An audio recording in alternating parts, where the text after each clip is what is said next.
So my name is Mario Pizzamiglio. I am a tax planning attorney, a CPA, and a financial planner. My businesses are Six Accounting and a new business that we just launched called Ardent Guardian, which we provide tax planning, financial planning, and estate planning for content creators, and Six Accounting does for general small businesses. That's awesome. Mm-hmm. So tell me a little bit of how did you get into the industry? Like, did you start off just as accounting and Yeah, then I started went off. I in? started off in accounting. I'm originally from Los Angeles. I had a child very young in life, and I was working 3 jobs in LA. My wife was working 2, and we were trying to support a kid. And the Army came along and said, "Hey, we'll pay you the same amount of money as all 3 of these jobs, and you'll have health care for that new baby." So I signed up, unbeknownst to my wife. I signed up for the Army, and You didn't tell your wife? nope, she went to Oh my work. God. I went to Mass. I signed up for 6 years, and she came home, and she was like, "How was work today?" And I said, "Oh, I joined the Army today. I'm leaving in 3 months. I'm going to be gone for 8 months, and when I come back, we're leaving California, moving to Texas." Oh my God. Yeah, and she was like, "Oh, all right. I guess that's what we're doing then." So we went to Texas. My older son was born there. Then we were in Germany, and while I was in, she was going to school, getting her degree, doing her thing. And then when I got out, I was going to be a marine biologist. So I had this plan where I was going to go to school, and then I was going to follow transient killer whales up and down the West Coast. Okay, interesting. Yep. And then my wife got a job out here in DC, and there went that. So, I said, okay. So we got out here, and we were living in Maryland at the time. And I said, well, what am I going to do now since I'm not going to be a marine biologist? So I went to University of Maryland. I opened up the course catalog, and I flipped to the all online section. And the first degree was accounting. And I was like, well, I guess I'm an accountant now. And so I went to school to become an accountant. Okay. And so that's how that happened. I worked in corporate accounting for a while, but really got involved in tax pretty early. So did that, got my CPA, and then left the corporate world, started my own business, Six Accounting, and just was doing tax work and tax planning. Got a letter from the CFP board one day that said you're eligible to sit for the exam. So studied for that, sat for that, got my financial planning designation. And then got divorced in there somewhere in there. I got Somewhere divorced. in there. Somewhere in there I got divorced, and the kids and I stayed here. And my first wife eventually moved to Pittsburgh. We're still pretty close, but we just, we were 17 and 19 when we had a kid, and just, we tried to make it. Yeah, we had a good run, and we're still really good friends. Got remarried, had a couple more kids.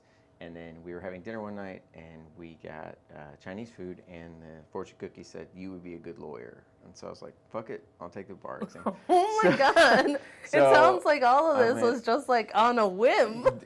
That's exactly right. Everything in my life has just been, like, I try to be like, not overthink things. When something comes along, I try to see it, is this an omen kind of thing? And so I signed up for the LSAT the next day, went to law school. My wife busted her ass to make sure that everything was taken care of at home so that I could run a business full time and go to law school full time. And so that's kind of how I got here. So, the tax piece has always been like the primary part, but then there's a need, right? Like everybody needs financial planning, everybody needs estate planning. And so we just offer that all under one umbrella. Like anything, if it's got a dollar sign associated with it somehow, then it happens sort of in our house.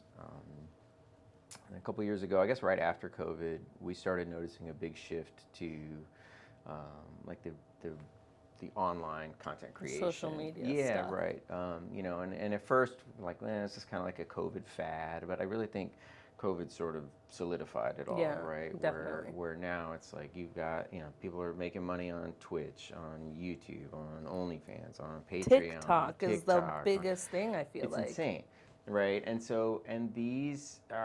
they're kind of like the younger generation, and my colleagues, so the AICPA says that 75% of CPAs hit retirement age 4 years ago. Mm-hmm. So they're not interested in learning this new thing, and and I hear it all the time from colleagues. Wow, that's a fad. Why would you spend time with that group? They're going to go away. They have to go back to a real job. Nope, this is their real job. This is walk down any street in any city and you see restaurant signs that say we're now closed on Tuesdays and Thursdays because we can't find any wait staff. Why not? Where did they go? They're not on unemployment. They're at home on TikTok making video. They're at Patreon. They're doing whatever they're doing. I mean, there's so many kids out there that I know are so much like, I'm 28. I'm not even that old. Yeah. But I know that I see TikTokers that are literally like 10 years younger than you.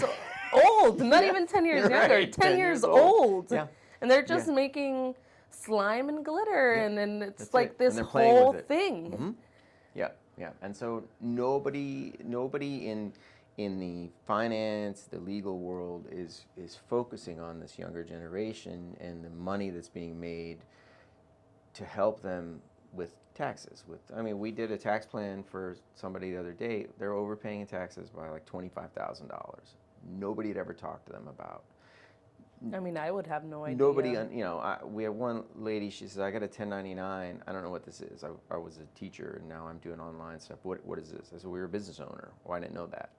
Right, because nobody's ever told you that you're a business owner, and that, it opens up all these other things that you have to think about. It's not just the content creation, but now, you have to it's all start the thinking, back end yeah, stuff it's all that too. stuff, right? And so nobody's talking about tax planning. Nobody's talking about, well, I have all this money now. I'm 10 years old, and I do glitter and slime, and I'm making a bunch of money. What do I do with that money? Like, you have to get that money invested. You have to be, because you're not always going to be making that kind of money, right? And then estate planning, like, well, what happens afterwards? Like, what happens, what's your legacy going to be? So nobody really talks to any of them. And there's a huge need. And so we just said, you know what, let's just focus 100% on helping those people to grow what is going to be the next sort of generation as they're coming up, and this new sort of commerce that hasn't been around before. And I don't think it's going anywhere. TikTok. I feel like it's only going to develop more and more into a lot different things. I mean, who knows? Even in like 10 years, it'll end up being a hologram in front of you. Yes, I'm sure. Yeah, stuff that we can't even fathom right now. And maybe TikTok.com goes away, but something else will come and replace it, right? Like MySpace disappeared, and Facebook came in and was the juggernaut in that space, right? So. It's not like it's something that's just going to be there and disappear. It's a growing. It feels to me very much the content creation space today feels very much like weed felt 10 years ago, right? Where nobody wanted to touch it, nobody wanted to get involved with it, nobody was like, oh, don't do it. There's so much risk, blah blah blah. And now look at it, right? It's all over the place. That industry is huge, and if you're now a new person in either tax or financial planning, estate planning, you're trying to break into that market now. You can't, because the people that have been in that space have been in that space for 10 years, and they're trusted names, and everybody in that industry knows them, and they're only going to work with them. Right? Yeah. The content creation today feels very much like that. So with the whole content creation and all that stuff, what are you doing for marketing or to find these social media? So most of it right now is, we market on Instagram, and a lot of it is just word of mouth. Where we've so I have a client. She's in the adult film industry, and she does content creation. And we were working together on her tax plan and just kind of going over her expenses and this and that. And she told me, she said, she said, I've been in this industry for 30 years, and you are the first person to just treat me like a business owner. To actually give her all the information she needs. She said, you never asked anything about the work. You just were interested in the business. She's like, that is the first. And I said, that can't be true. That cannot be true. She said, first person ever to just treat me like a business owner. Right? I said, okay. And then she said, would you be willing to help other people that I know that need this kind of help? Yeah, of course. I don't, it doesn't matter to me. Like, how's the wifey feel about it? She's fine with it. She's fine with it. She said that, she's like, you do whatever you need to do. That's fine. I'm not a big partier, so I'm always kind of home with the kids. And like our idea of a good time is like my younger kids and I just sit and play Dungeons and Dragons all weekend. Okay, that's cute. So the website, if you go to the Ardent Guardian website, it's very like Dungeons and Dragons themey kind of, and we're judgment free. I don't standing up, sitting down, laying down. We don't care how you make your money. IRS is still going to try to take it all from you. So so we're kind of focusing on that, and it feels good. There is definitely an emotional, like not a high, but like a. It gives you a little rush. It feels good when people are like, man, I've never heard this before. Like, I've worked with my other CPA for 15 years, and never once did they talk to me about, doing tax planning or converting to an S corp or putting my kids on payroll or stuff like that. Like, why didn't they ever talk to me about that? I'm like, well, because you're working with a tax preparer, not a tax planner, and that's the big, But it feels good when you can help people save money and screw over the government. Yay!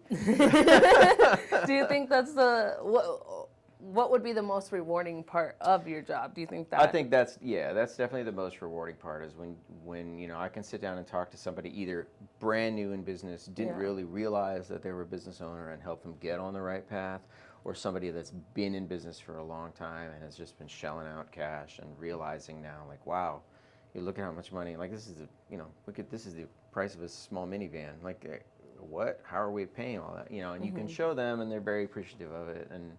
And I think for me, that's always a big win. It's like when I can help somebody else and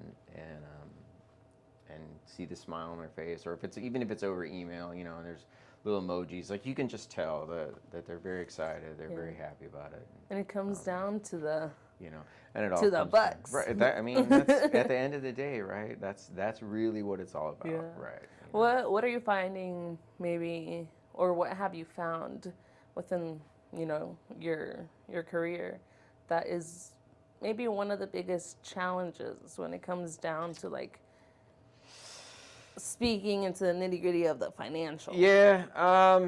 I think the biggest challenge, like, there's definitely a stereotype, right? Like when you like, if I told you to close your eyes and just picture a CPA or an attorney, like, you definitely don't think of me, right? You don't. That's just is what it is. Like, so there's this constant, like, if I haven't met you face to face, if we're just interacting by email or just, people already have this preconceived notion of like, oh, it's this nerdy dude with a visor on and he has no people skills. And like, people have actually asked, my clients have been like, are you sure you're a CPA? Because I actually enjoy talking to you and I hated talking to my other normally, I feel like most people think of those people as like crunching numbers and just like. Right, and so so overcoming that initially, but then still being able to say, look, I don't wear a suit and I'm not getting all dolled up for you, but I know my shit.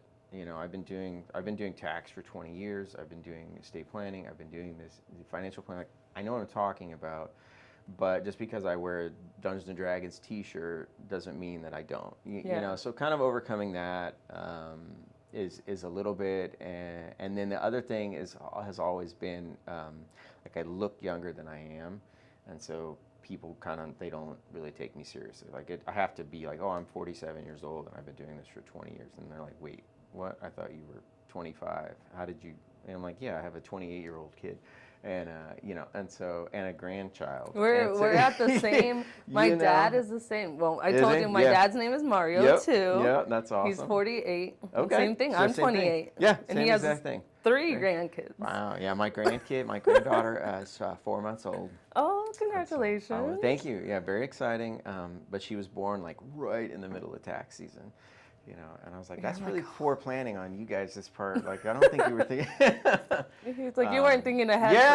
Me. So, so that's a new chapter, and I'm very excited for it. But yeah, the same thing like your dad, awesome. It's, and so I have to constantly like sort of reinforce the first time I meet people. Like, I'm not, brand new to the industry and I don't know what I'm talking about. Like, I have been around the block a few times, and so, so overcoming that kind of, that stereotype of, oh, the CPA or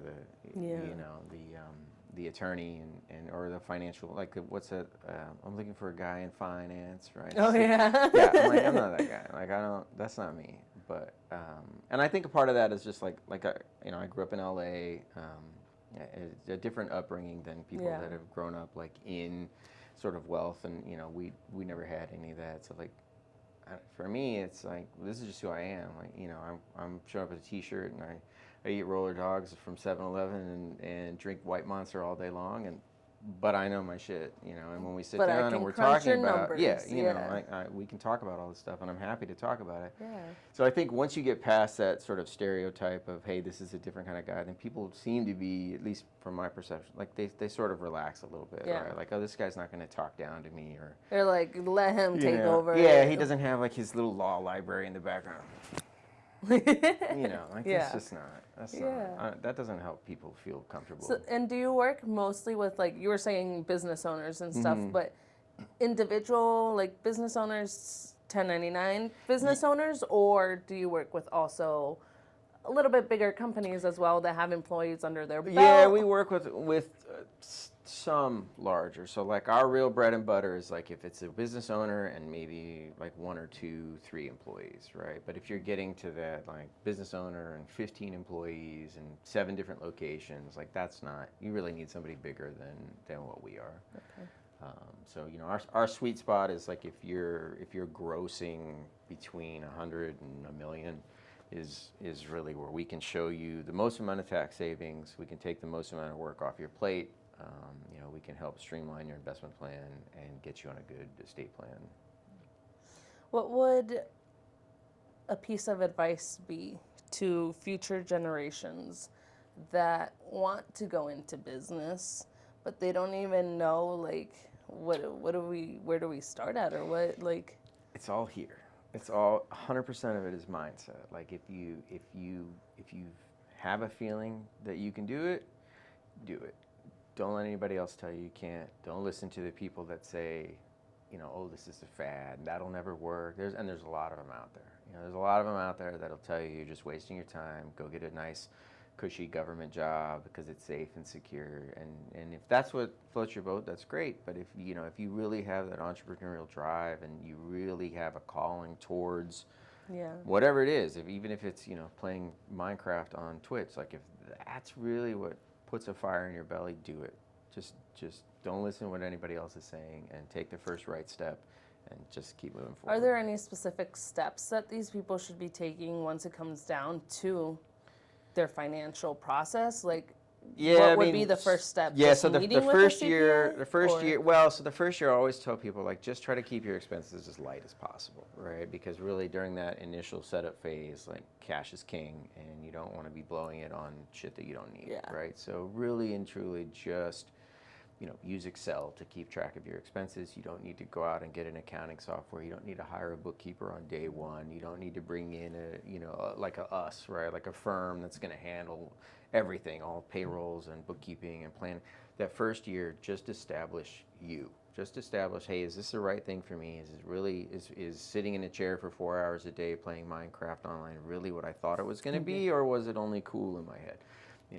And then after that, like year 2, year 3 is where you really want to start saying, okay, I'm making good money, proof of concept has been established, now let me start to bring in people to take care of the back office. Now let me start bringing people in to take care of this particular thing. Let me find a solution for this so that you don't get bogged down in the technical part of your work and you can keep doing the piece that you love to do. Yeah. Where do you see the future of your business going within maybe the next, 5 years or so? Yeah, in the next 5 years. Do you have any employees currently under like your belt? Do you Yeah. We have between the two companies, we have 1, 2, 3, 4 employees and one contractor that comes in to help out part-time. Okay. So everybody's remote. One other guy is here local with me in Nova. Everybody else has always been remote. We're big on remote work. We're big on not needing to be butt in a seat from 9 to 5. Yeah. Same kind of same thing we talked earlier, like the rest of my colleagues, they're like, well, I can't find help, but they got to be in the office. Why? They weren't in the office before, and you got work done. Why do they need to? Well, how can you keep control? How do you know what they're doing? I'm like, I don't, and I don't care. I just tell this As is long as they get their work exactly, done, I guess, right? right? Like this is what needs to get done today. Right? If you do that in 10 minutes and you're spending the rest of the day screwing off, well, that's on me for not giving you more things on the list, right? But if it's done, it's done. What do I care, right? So I think we have a pretty good work culture. I like that. Most people, I think anyway. If you ask them, maybe they'll say Mario's fucking crazy and don't talk to that guy. Well, the other day I was watching this Dr. Phil episode, Dr. Phil, right? Yeah. Where some girl was saying, I'm not going to work as much. And other people are like, you need to go above and beyond. Like the older people are like, Yeah, no, you need to go above and beyond always. Yep, it's that older generation. And it's like, well, which one is it? It's a huge divide between, and you see it on social media all the time, right? It's like the boomers versus Gen Z all the time, right? And us Gen X folks, we're in the middle just going, I don't know, we don't care, right? But then the younger generation is definitely the one involved with. Totally, 100%. Well, and that's the thing. It's like the older generation. Yes, they are established. Yes, they're very vital to everything, but they are the moving out generation, and this is the moving up. And this world, like the Gen Z kids, they don't understand a world where a smartphone doesn't exist, right? Like they have never seen a world where a smartphone doesn't exist. Their entire life is digital.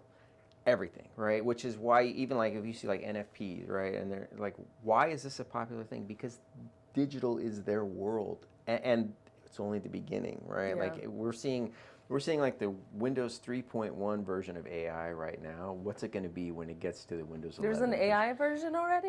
I haven't even seen it. AI is going to change the entire landscape of everything, and this generation and the Gen Alphas that are skibbity rizzlers are out there, they're the ones that are going to be inheriting all of this and moving forward. And we know how to serve this model, right? We know how to serve these older clients. We know what they you got to work harder. You got to stay there. You got to stick through it. You got to show up 10 minutes before 9 a.m. and stay until the last person leaves. Like that's not this generation. That's not what the new workforce is looking for. That's not what they want.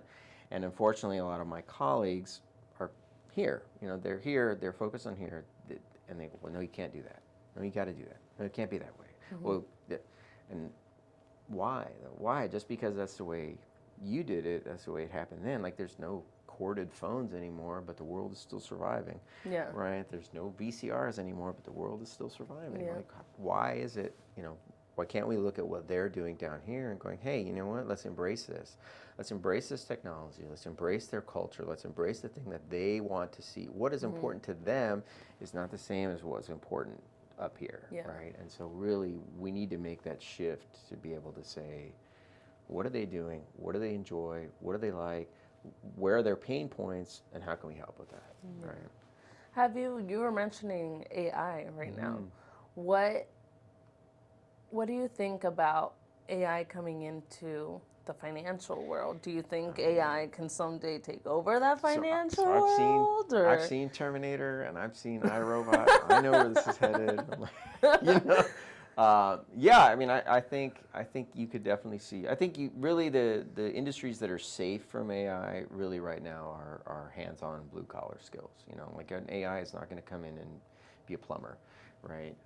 But anybody all the work that I do, yes, I definitely could see AI taking over parts of that. But this, I think will always, even for the younger generation that is all digital, like having a person on the other end of a part of it, even if it's just, hey, we're chatting, I'm communicating with you, but then I'm taking the work and I'm handing it to my little AI robot team that's beep, beep, beep, boop, boop, boop, and they're spitting something out, but it's me that you're interacting with. Yeah. So I think there'll still always be a human element until the machines turn on us and kill us all, and then we're all little batteries, and then don't take the red pill because it's not worth it, right? Exactly. So, but yeah, I definitely think that we're just seeing sort of the tip of the iceberg of what AI is going to do to the finance and the tax and the legal industry for sure. Okay. Is there anything that you would like to touch on that we may have not kind of hit in the financial world or in your world a little bit there? I don't think so. I mean, business owners know, like, well, I guess like you said, right, in the very beginning, like, not a lot of people are talking about tax planning, right? So whether you're working with a firm like us or you're working with another CPA or startup, tax planning is key, and it doesn't happen. That's what happened. Tax prep is what happens from like January to April 15th, right? And everybody kind of knows that part. And I feel like a lot of people start like for example, me, I'm not. I really should. Yeah, you're not even thinking about. I need to call you. You're not even thinking about tax until you're I like, don't think about shit, tax. it's April 14th. I need to get my taxes done. Yeah. Yeah. All right. But tax planning is everything from like after this date to the end of the year, right? Because if you get to the end of the year and you haven't done the planning, it's too late. So the prep piece is really just taking everything that happened last year and putting it in a format that IRS can understand. The planning piece is going, hey, how do we make sure that we're keeping the most amount of money in your pocket year round and not letting Uncle Sam have it all, right? So if there's one takeaway that I could say for business owners is just to start thinking about tax planning and not tax prep, right? Yeah. I forgot my last question. What was I gonna ask? I was gonna say, so for my last question, if you could leave us with a message or like a mantra or something like that you live by. Oh man. What would that be? I don't know. You know what? Like I said, it would be don't listen to other people. Don't listen to the naysayers, and just in the morning put 2 feet on the ground and start moving towards All it. for Yep. it.